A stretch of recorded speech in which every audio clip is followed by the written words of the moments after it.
responsabilidade. O que seria, como abordar liberdade? Como a gente colocar essa liberdade num momento em que todos nós estamos tolhidos, de certa forma, da nossa liberdade de ir e vir. Estamos todos, alguns mais, outros menos, tolhidos na nossa liberdade de ir e vir, em razão da pandemia que acomete o nosso planeta Terra. O que seria liberdade? O que é liberdade?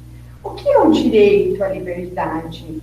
Eu respeito a liberdade do meu próximo? Eu tenho contribuído para que as pessoas que convivem comigo no meu dia a dia possam ser livres, possam ter o direito de se sentir livres, possam ter o direito de escolha? Até onde vai a liberdade? Até onde eu posso ir com a minha opinião, com o meu jeito de ser? Quais são as tratativas que eu devo ter para com as pessoas que eu convivo?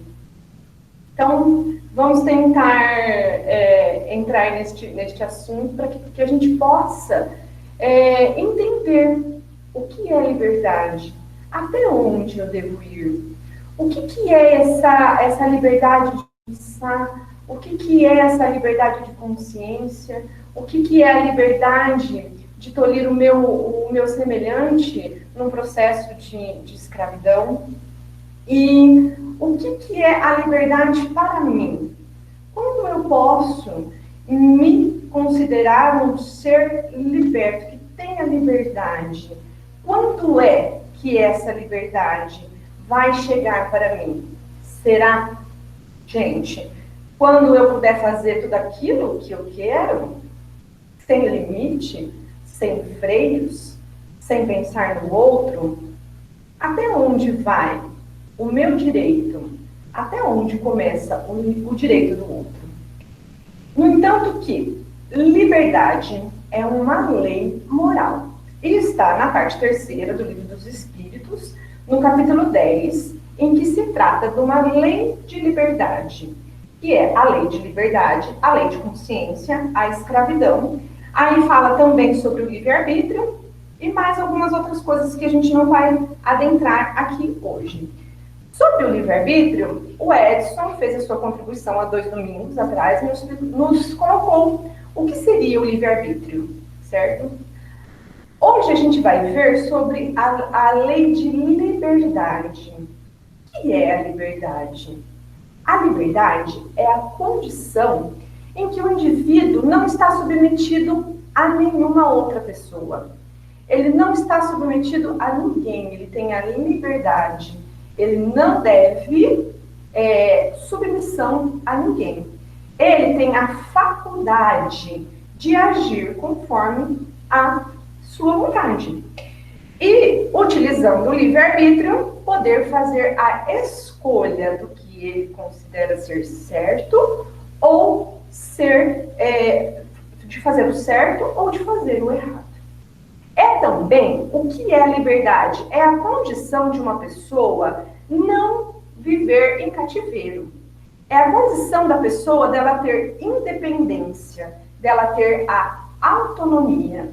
Então, não é só a liberdade de pensamento, mas também é aquela liberdade em que a pessoa não é colocada em cativeiro. Ultimamente a gente tem vivido, né, gente? Em cativeiro, algumas pessoas mais, outras pessoas menos, mas a gente está passando por esse momento, né? E essa liberdade? É absoluta? Eu tenho a liberdade. O homem no planeta Terra goza de liberdade absoluta? Não, gente, a gente não goza. O homem não goza de liberdade absoluta. A partir do momento em que nós vivemos em sociedade, tudo isso está contido lá no Livro dos Espíritos, a gente tem o quê? A gente tem a obrigação de respeitar o nosso próximo. Então, a minha liberdade vai O meu direito termina, meu direito à liberdade termina onde começa o direito do outro. Então, nós vivemos aqui no planeta Terra, encarnados, vivendo uma liberdade relativa. Por quê? Porque a gente tem o dever de respeitar o direito do nosso próximo. Quando que a gente percebe que essa liberdade é relativa? Quando eu tenho que me comportar, eu tenho que respeitar o meu próximo, eu não posso sair fazendo tudo o que eu acho que me dá na telha sem respeitar o direito do meu próximo. A gente tem que perceber, a gente tem que ter a noção na nossa cabeça, na nossa consciência, de que a gente tem a necessidade do outro. A gente tem direitos recíprocos, uns para com os outros. Então, as pessoas, nas suas liberdades, nas suas escolhas, as pessoas com as quais convivemos, têm o direito de ser respeitados na liberdade que cada um tem. Por isso que a liberdade do homem encarnado no planeta Terra ainda não é absoluta. Então, gozamos de liberdade relativa. Desde que haja dois seres humanos convivendo juntos, nasce ali uma liberdade relativa. Então, quem neste planeta Terra teria liberdade absoluta? Apenas o eremita, aquela pessoa que opta por viver isolado da sociedade. Aí sim, ele goza de uma liberdade absoluta, porque ele não tem que respeitar o direito de mais ninguém. Ele vive sozinho, ele vive lá no cantinho dele e ele não tem que respeitar a liberdade de mais ninguém. Tudo isso contido no Livro dos Espíritos. A próxima parte que nos é colocada sobre a liberdade é a liberdade de pensar. Então, como a gente pode ver, a liberdade ela não é absoluta. A partir do momento, estou sendo até redundante, mas só para a gente poder adentrar na liberdade de pensamento. A partir do momento em que convivemos em sociedade, a gente tem que cumprir as nossas obrigações diariamente, dentro da nossa casa, dentro do nosso trabalho, na rua. A gente tem o dever de respeitar a liberdade do nosso próximo.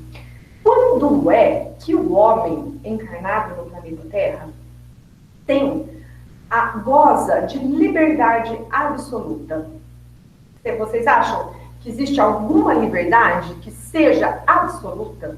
Que a gente goza neste planeta de liberdade absoluta? Vêm os espíritos e nos dizem: a liberdade de pensamento é a única liberdade absoluta que o espírito possui. Não há limite para a liberdade de pensamento. O pensamento desconhece obstáculos. É a única liberdade que não tem freio. Quando eu penso o que eu quero, da forma que eu quero, do jeito que eu quero. Alguém pode frear esta minha liberdade de pensar? Não. Porque é algo que é implícito, que é meu. Todavia, entretanto, porém, temos que nos lembrarmos sempre que, apesar de pensarmos, de podermos pensar tudo aquilo que queremos, não devemos, né? Porque o pensamento, ele gera cor, ele se transforma, ele pode ter forma, ele pode ter... ele é uma realidade, ele pode se tornar uma realidade. Então, eu posso pensar tudo o que eu quiser? Sim, é uma liberdade absoluta do pensamento. Todavia, eu tenho que prestar contas deste pensamento? Sim. Com quem? Com a minha consciência e com Deus. Porque, apesar de não haver freios para o que eu penso, Deus sabe o que eu penso. Eu sei o que eu penso. Hora ou outra, a minha consciência vai me cobrar do que eu penso. E Deus também sabe o que vai nos nossos pensamentos. Portanto, mesmo que haja essa possibilidade, né, da gente pensar o que a gente quer, a gente tem que prestar, sim, contas do que a gente pensa, prestar contas para Deus, porque Ele sabe o que vem, o que está no nosso pensamento, o que a gente pensa. Então, assim, é uma liberdade absoluta? Sim. Só que a gente mesmo, a nossa própria consciência, hora ou outra, vai o quê? Vai nos cobrar do que a gente está pensando. Por quê? Porque a gente, apesar de poder pensar o que a gente quer, a gente não deve, certo? Aí, numa segunda parte, há da gente fazer uma distinção sobre a liberdade de pensar, né, que é o que eu já coloquei agora, e a liberdade de consciência. A liberdade de consciência também é um pensamento íntimo que pertence ao homem, como todos os outros pensamentos. Só que o que é a consciência? É o que eu acabei de dizer. Ela vem nos chamar ao controle deste pensamento. Ela nos permite nos investigar, nos conhecer e saber se aquele pensamento que eu tenho, se aquela liberdade toda, se tudo aquilo que eu estou pensando é algo bom ou é algo ruim. A consciência é aquilo que nos vem cobrar todas as noites, a hora que a gente deita a cabeça no travesseiro e vem dizer assim, puxa, aquele seu pensamento hoje do dia para com o seu irmão não foi correto. Apesar de você tratá-lo com toda a distinção, com toda a gentileza, ou seja, né, com uma falsidade extrema, você pensou coisas dele horrorosas. Tá certo? Tanta falsidade? Tá certo. Depois, a hora que esse irmão virar suas costas, você, mas pelo amor de Deus, esse cara é um tremendo de um mau caráter. Eu agi em desacordo com o que eu penso, porque eu usei de um verniz social. Portanto, eu pensei dele o que eu quis e agi de uma maneira diferente. Na hora em que eu deitava a minha cabeça no travesseiro, o que a minha consciência vai dizer? Como eu agi foi correto? Foi certo? Então, a consciência é esse clique que nos dá o controle, que nos permite investigar se aquilo que eu estou pensando é correto ou não. E nesta consciência, mas como eu vou saber o que é certo e o que não é certo? Como nós sabemos, as leis de Deus, elas estão impressas onde? Elas estão impressas na nossa consciência. O espírito é criado simples e ignorante. Estas leis de Deus são impressas nesta consciência que temos. Portanto, o que é certo, o que é errado, o bem e o mal, estarão impressos nessa consciência e ela será capaz o quê? De julgar aquilo que eu penso. Então, quando que eu vou ser capaz de julgar os meus pensamentos, se eles são bons, se eles são maus, como eles estão? Eu serei capaz de julgar esse pensamento conforme eu for evoluindo. Com a evolução do espírito, conforme o espírito vai se burilando, lá somos criados simples e ignorantes, no primeiro momento agimos apenas por instinto, depois a gente passa a adquirir essa consciência, a gente passa a se aprimorar, e a gente vai se mexer. E com o passar do tempo, com esse burilamento do nosso espírito, é que a gente vai ser cada vez mais capaz do quê? Capaz de saber se um pensamento que eu tenho, se uma maneira como eu tenho agido, ela é correta ou não. Então, embora eu possa pensar o que eu quero, o meu pensamento é livre, como nos diz os Espíritos, no livro dos Espíritos, neste capítulo 10, da parte terceira das leis morais, eu não devo pensar, eu não devo permitir que estes pensamentos maus, esses pensamentos ruins, tomem os meus pensamentos, o meu dia a dia. Então, o que me vem? Então, embora eu possa ter estes pensamentos maus, eu tenho que utilizar da minha consciência, eu tenho que me utilizar destas leis de Deus que estão impressas nessa minha consciência, para que eu possa pôr freios nos meus pensamentos. Que embora eu pense, eu pelo menos não execute um mal no primeiro momento. Com o burilamento do espírito, conforme a gente for evoluindo, a gente vai tirando, inclusive, estes pensamentos ruins da nossa cabeça. Então, é o nível do nosso espírito, é o nível do nosso entendimento, daquilo que a gente vai adquirindo, que a gente vai se esforçando, que a gente vai estudando a doutrina espírita, que a gente vai colocando dentro do nosso coração esta vontade de nos tornarmos pessoas melhores, é que a gente vai tendo uma capacidade melhor do que de utilizar essa consciência, esta consciência que temos, para dar uma segurada nos nossos pensamentos. Então, é o que, gente? É um trabalho diário, um esforço que cada um de nós temos o dever de realizarmos, de ir burilando a nossa alma, de ir burilando o nosso espírito. Portanto, diante do que a gente pôde aprender, né? Essa liberdade de pensar é restrita. Todavia, a liberdade de consciência é restrita. Ela vem dar um chamamento para esse pensamento, que às vezes não é um pensamento tão bom.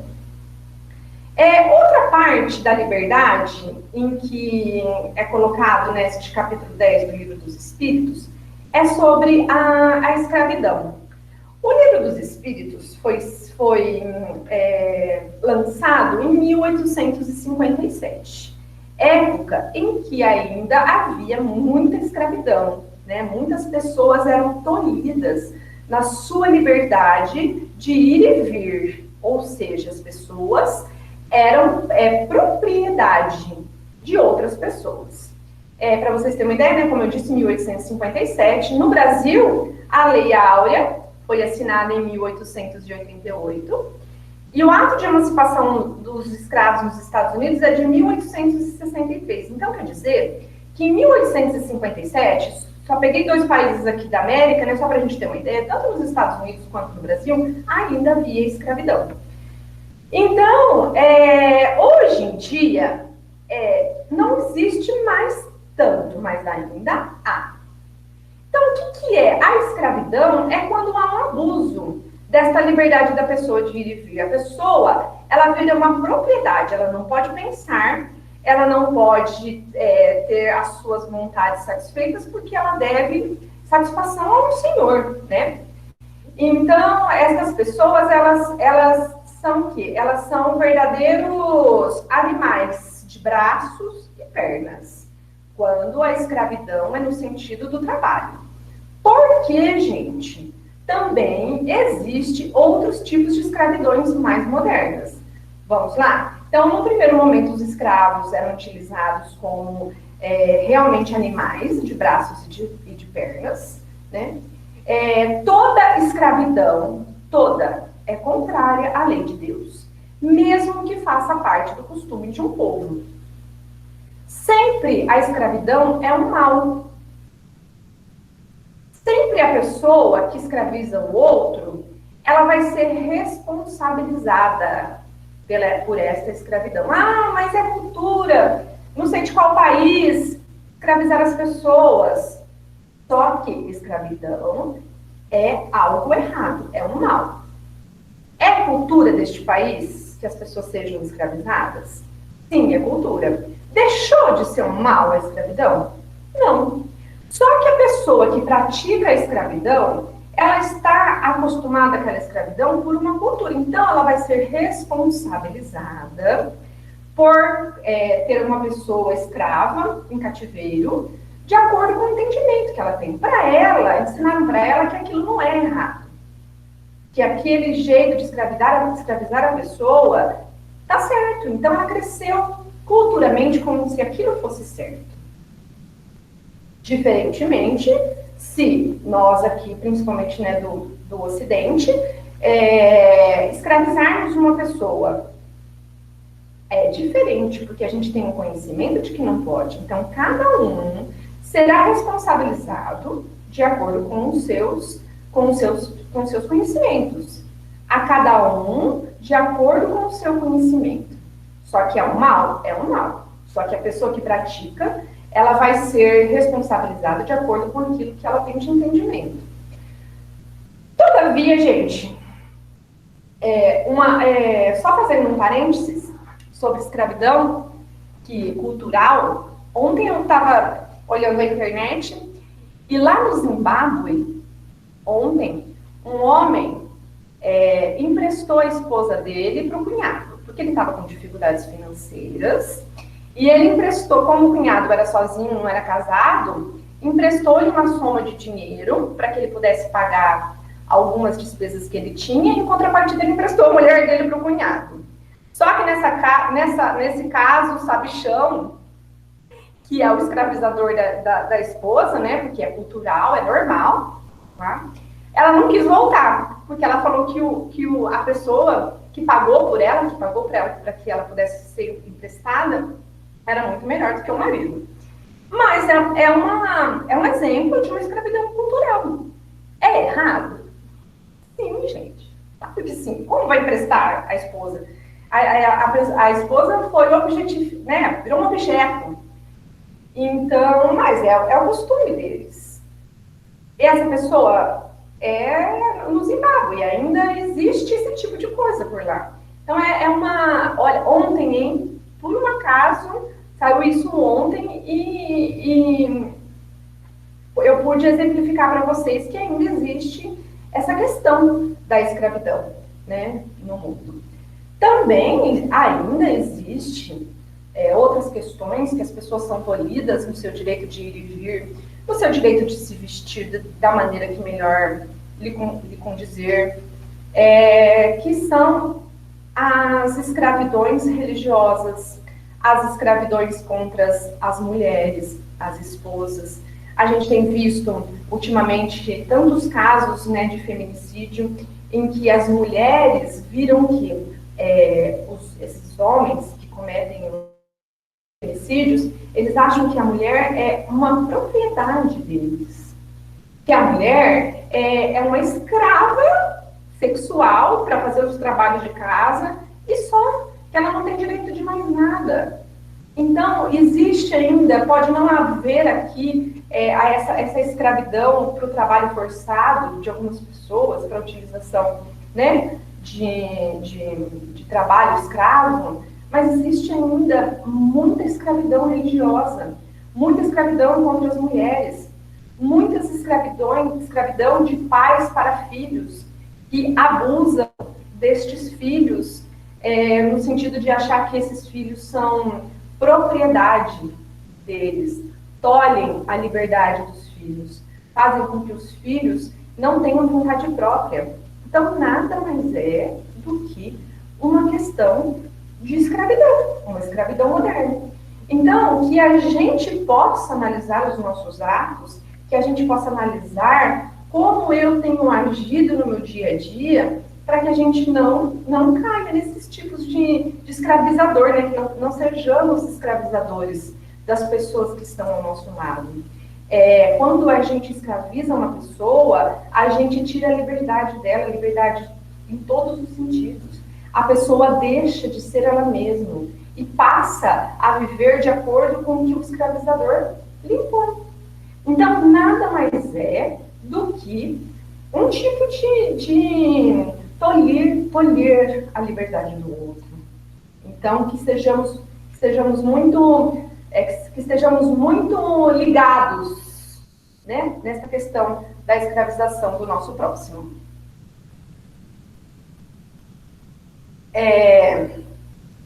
Que não possamos causar embaraços à liberdade de consciência e de pensar do nosso próximo. A liberdade é algo que está circunscrito nestas leis morais e que é um direito do nosso próximo. A gente não deve causar embaraço nenhum à consciência, nem à liberdade de consciência e nem à liberdade do nosso próximo. Nós não devemos constranger ninguém a pensar como pensamos. Liberdade de consciência, liberdade de pensamento é algo que nos leva a uma civilização, a um adiantamento moral, a algo em que o homem, em que o espírito, em que o ser poderá vivenciar tudo aquilo que ele deseja, que a gente não imponha nada a ninguém, que a gente não coloque, que as pessoas não tenham a necessidade de pensar como a gente pensa, porque a gente impõe, porque eu exerço um determinado poder sobre determinada pessoa, quer na minha família, quer no meu trabalho, quer no meu dia a dia, quer na minha sociedade, na minha cidade que eu convivo, e a gente quer impor a nossa crença, quer impor o nosso jeito de pensar para o nosso próximo. Quando a gente quer impor a crença a alguém, quando a gente quer que as pessoas pensem como a gente pensa, a gente está faltando com um dos deveres mais nobres que o Espiritismo vem nos pregar, que é a caridade. Quando eu respeito o meu próximo na sua crença, eu estou sendo caridoso para com ele. Eu estou deixando que ele faça as suas escolhas, que não viva a minha maneira, que eu não detenho a verdade, ninguém de nós detém a verdade. Cada ser sabe a dor e a delícia de ser o que é. Como já diria a música. Cada um tem a sua consciência, cada um tem o seu direito de pensar, de agir, de exercer o seu livre-arbítrio como melhor lhe aprouver.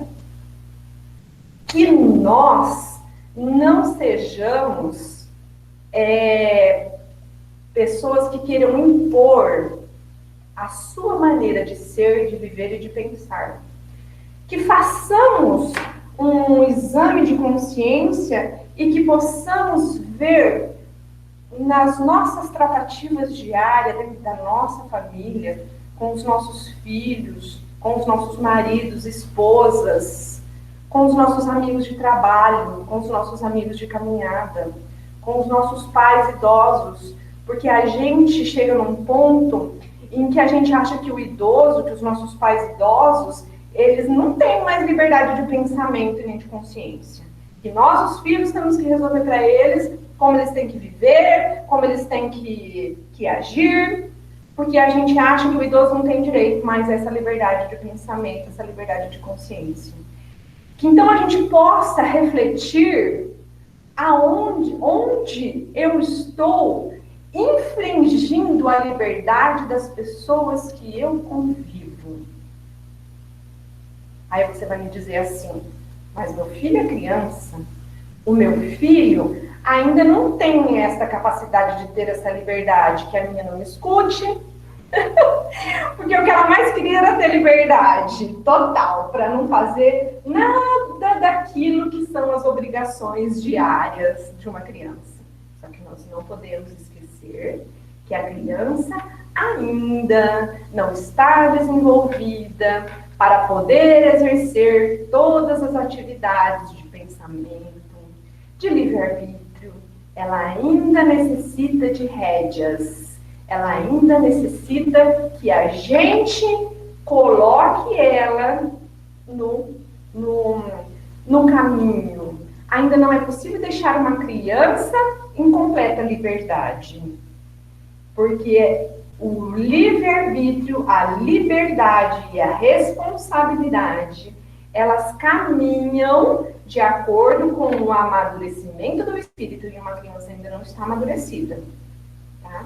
O que eu chamo a atenção aqui, que a gente quer impor essas formas de pensamento, para as pessoas que já têm a capacidade de entendimento de que elas podem ser livres de pensar e ter a consciência da maneira que elas acharem que é. Então, eu tenho a necessidade de respeitar a liberdade do meu próximo, que eu não interfira na consciência, que eu não violente a consciência do meu próximo. Então, como eu devo agir? Como eu devo agir? Como eu devo pensar? Mas se eu não posso tolir a liberdade do meu próximo, então qual é a forma que eu devo agir? Aí vem aquela regra de ouro, contida no Evangelho de Jesus. E a gente não faça ao outro o que a gente não quer que faça pra gente. Ou melhor, que a gente possa fazer pro outro tudo aquilo que eu quero que me faça. Então, a regra de ouro é utilizada de uma maneira esplendorosa na liberdade de pensamento. Porque se eu quero ter o direito de pensamento, se eu quero ser uma pessoa livre e pensar da forma como eu desejo, que eu também respeite essa liberdade do meu outro. Então, invariavelmente, todos nós dependemos e precisamos uns dos outros para progredir. É impossível que progridamos sozinhos. O eremita, ele não vai conseguir progredir como uma pessoa que vive em sociedade, que está simplesmente fugindo dessa dificuldade toda que é a convivência entre as pessoas. Mas eu devo respeitar o meu próximo, nas suas condutas, nos seus atos de pensar e na sua forma de pensar. Então, que a gente possa utilizar essa liberdade que nós temos de uma forma positiva. Que nós possamos respeitar o direito deste próximo, que nós possamos, sempre que possível, que a gente tiver a oportunidade, pensar, fazer esse exame de consciência mesmo. Eu não estou indo demais na liberdade do meu próximo? Eu não estou ultrapassando um pouquinho os limites que me são colocados? Então, que não sejamos redundantes, que sejamos firmes, não sejamos redundantes no erro, que nós possamos respeitar realmente o direito deste próximo. Porque quando a gente interfere demasiadamente na liberdade deste próximo, quando eu quero que essa pessoa haja da forma como eu acho que é o correto, né? Eu determino que é o correto, porque muitas pessoas têm a mania de ser a dona da verdade, que a sua verdade é a única que deve ser respeitada. Quando eu coloco esta minha vontade imperativa sobre o outro, muitas vezes eu posso causar a este outro danos irreparáveis, danos sérios, porque eu estou violentando esta consciência, eu estou agindo em desacordo com a lei de Deus. E a gente não pode esquecer que quando a gente desrespeita o nosso próximo, quando a gente, porventura, diante desses desrespeito que pode acontecer, né? Muitas vezes, gente, a gente causa dor, a gente causa sofrimento, a gente aprisiona essas pessoas, a gente se aprisiona. Quando a gente aprisiona o próximo, quem primeiro é aprisionado somos nós mesmos. A gente causa uma infelicidade a essas pessoas com as quais a gente convive e a gente tolhe a liberdade dessas pessoas, que vira um drama gigantesco. Pode causar danos sérios a essas pessoas. Então, a gente pode realmente causar uma questão bem complicada. E quando a gente causa um dano a uma outra pessoa, quando a gente causa algo que essa outra pessoa passa a ser infeliz, ou acontece uma desgraça na vida dessa pessoa, a gente o quê? A gente tem a responsabilidade. E da onde vem essa responsabilidade? Essa responsabilidade vem nos dizer que se eu causei danos, se eu burlei a lei de Deus, eu tenho que me refazer com ela. Então, se acaso eu causar dores aos outros, eu tenho que eu sempre vou responder por essas dores que eu causei. Não é que eu cometi um pecado e eu vou ter que ser castigado, mas eu tenho responsabilidade com isso. Então, todo espírito é livre. E a gente não tem o direito de infringir essa liberdade de nenhum indivíduo. Se acaso eu infringir essa liberdade e eu lhe causar dor, e eu causar dor ao meu próximo, eu terei a responsabilidade de me refazer com a lei de Deus, me refazer com a minha consciência, e terei, sim, que reparar o dano que eu causei. Então, como eu devo agir com as pessoas que eu amo, com as pessoas que estão no meu convívio?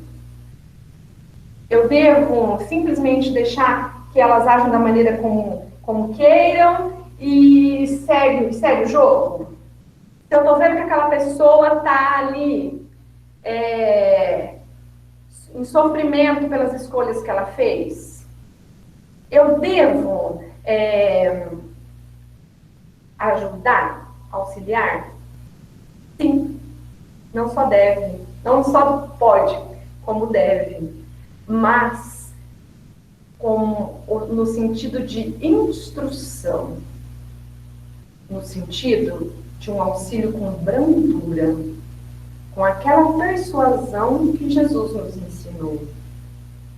Não devemos, para esta pessoa que de repente está exercendo o seu direito de liberdade, o seu direito de liberdade, o seu direito de essa liberdade de consciência, essa liberdade de pensamento, mas está só se ferrando pela vida.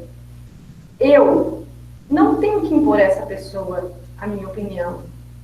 Eu não tenho que falar para ela como ela deve agir, mas eu tenho o direito, o dever de instruir, com muita doçura, com muito amor no coração, com muito jeito, e mostrar para essa pessoa que aquilo que ela está fazendo está lhe causando sérias consequências, mas que sair deste engodo que essa pessoa se encontra, cabe só a ela. Porque a gente não tem que impor a ninguém opinião em nenhum campo, nem religioso, nem político, nem de time de futebol. Então a gente fala assim, política, religião e time de futebol não se discute. Não se discute por quê? Não se discute porque eu acho que o que eu penso é certo, e você acha que você pensa é certo. E eu quero que você pense como eu, e você pense e eu penso como você. E ninguém vai abrir mão. Então todo mundo tem o direito de ter a religião que quiser, o time de futebol que quiser, a política, ser do lado que quiser. Vivemos em tempo de polarização política em que as pessoas acham que o A é certo ou o B. Só o A é certo ou só o B é errado. Tanto o A quanto o B erram. Então que tenhamos o equilíbrio de saber quem está acertando, quem está errando. Cada um tem o direito de ser o que é. Então, quando a gente impõe algo a alguém, a gente está violentando essa pessoa. A gente está violentando a consciência dessa pessoa. Então, que possamos respeitar o jeito, as escolhas do outro. Então, a liberdade é fazer tudo aquilo que se quer, agir conforme a vontade que temos, todavia respeitando o direito do próximo.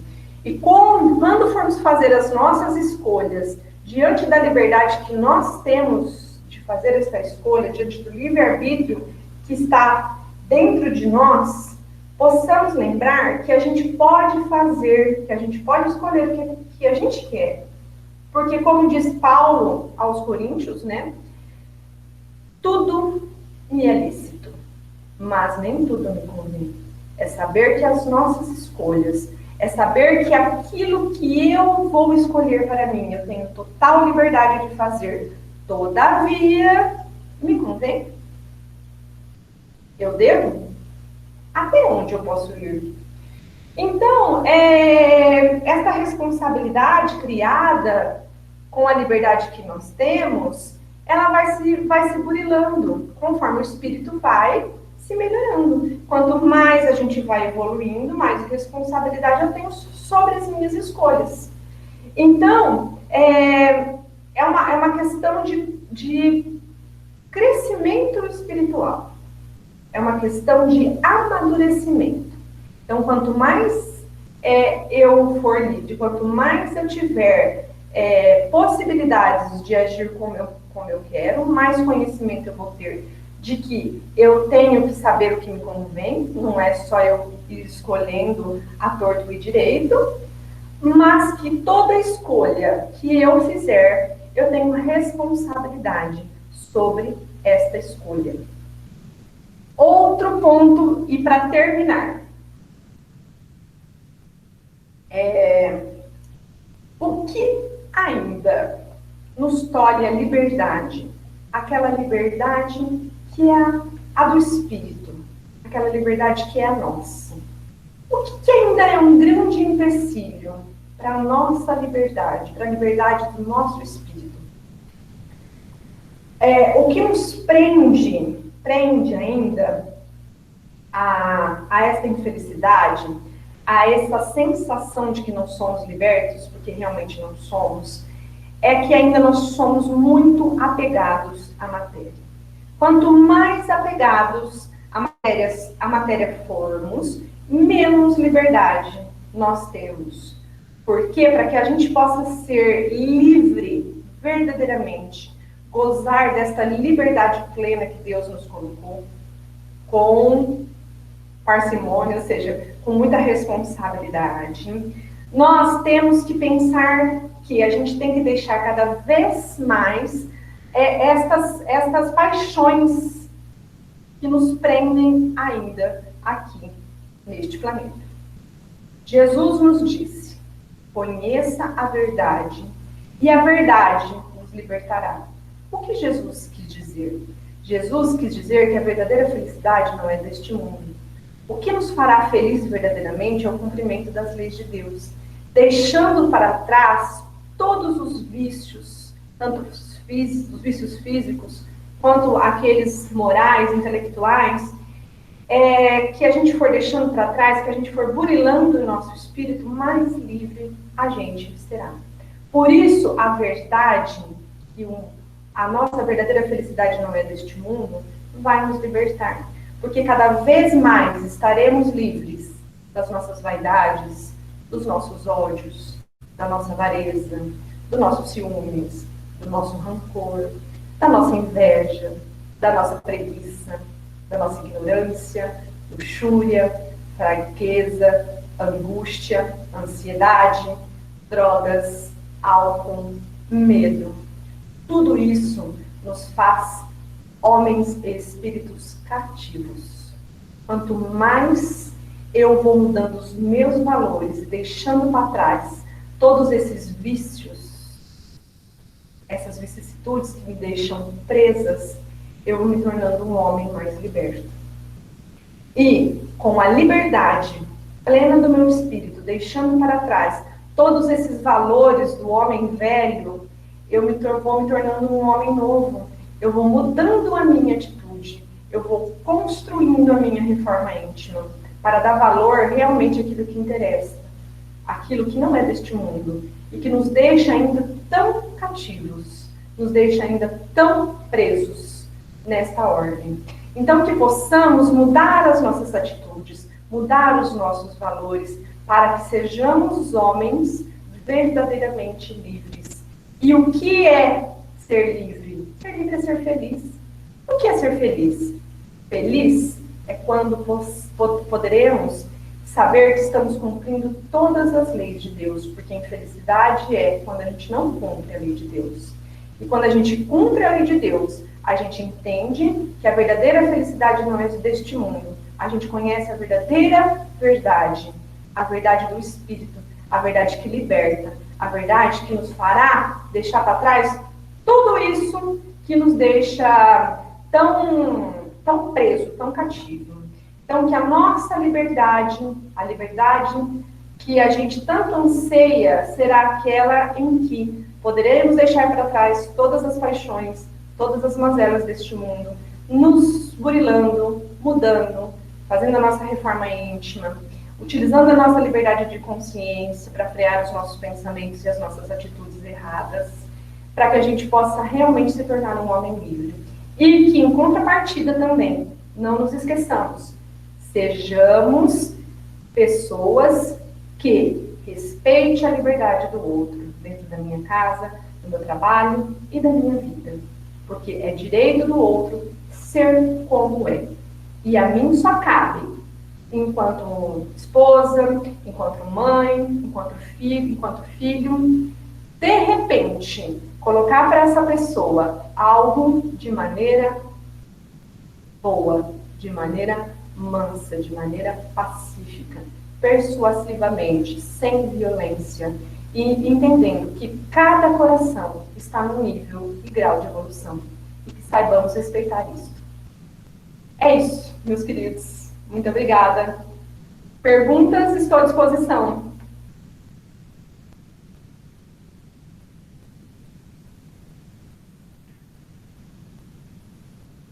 Tá me ouvindo?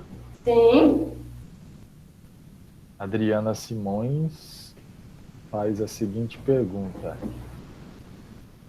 se meu pensamento é contrário às minhas atitudes que são corretas, estou pecando? Exemplo: não gosto da pessoa, mas trato ela bem. Respeito, mas penso mal dela. A pergunta é boa, hein? Uma pergunta boa e difícil, né? Porque, assim, o seu pensamento ainda está em desacordo com a lei natural de Deus. Porque ainda você está trazendo para dentro de você ainda esse ódio, esse rancor dessa pessoa. Mas ao passo que você já consegue tratar essa pessoa bem, não está sendo falsa, tá? Você está realmente tratando essa pessoa bem, porque você está num esforço, né, que vem de dentro para fora, de pelo menos respeitar essa pessoa, já é algo positivo, tá? Agora, ao passo que se você, no seu pensamento, odeia aquela pessoa e trata ela bem por pura hipocrisia e falsidade, isso aí está em total desacordo com os seus pensamentos e os seus atos. Todavia, quando eu ainda penso mal da pessoa, mas eu já consigo saber que aquela pessoa tem direitos de ser tratada bem, de ter respeito, já é um ponto a mais para você. Não sei se você tem alguma coisa para contribuir aí, Adriano, nesse sentido. Tem uma lição no Evangelho exatamente com esse título: pecado por pensamento. Essa lição é muito boa porque ela diz pra gente que, na verdade, o que a gente pensa e o que a gente sente ainda reflete o que somos, né? O que você bem colocou. Você colocou exatamente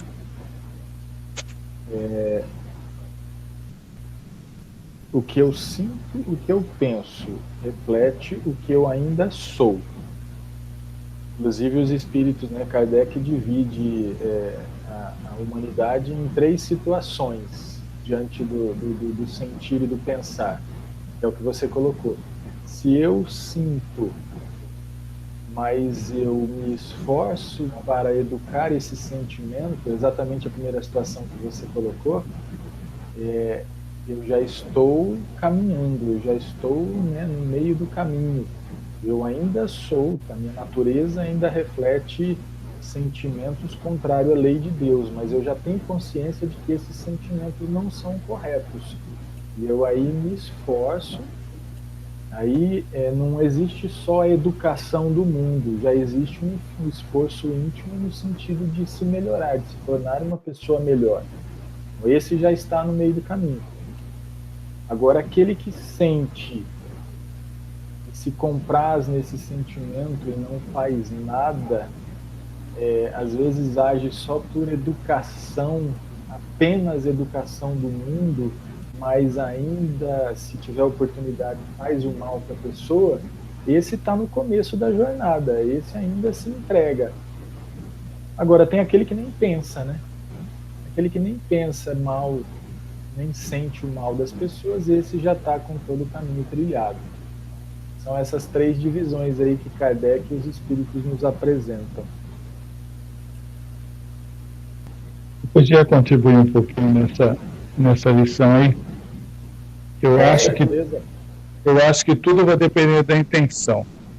Por exemplo, se eu não gosto da pessoa e aquela pessoa até me causa uma antipatia, mas eu começo a me esforçar por tratá-la bem, porque eu sei que esse é o caminho correto, 10.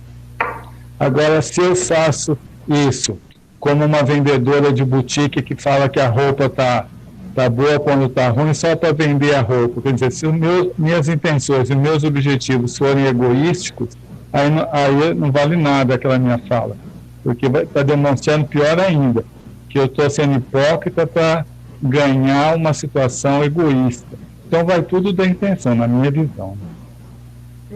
Sim.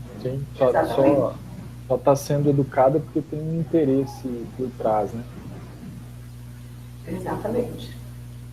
A intenção é tudo. O que vai no coração realmente é tudo. É por onde a gente pode delimitar a intenção da pessoa, né? Exatamente.